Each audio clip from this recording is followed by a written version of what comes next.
मित्रांनो, माढा लोकसभा मतदारसंघामध्ये मोहिते पाटील भाजपला सोडून तुतारी गटात गेलेले आहेत आणि त्यांची अचानक भाषाच बदलली.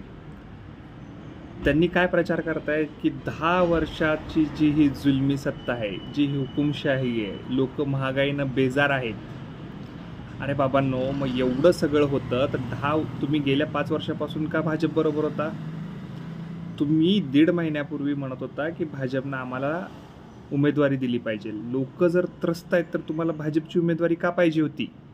ज्यावेळेस भाजपनं तुम्हाला डावललं आणि रणजितसिंह निंबाळकरांना ती माढा लोकसभाची सीट दिली, त्यावेळेस तुम्हाला लक्षात आलं, त्यावेळेस डोक्यात प्रकाश पडला आणि त्यावेळेस लक्षात आलं की लोक म्हणतात की तुतारीच्या बाजूने जायचं.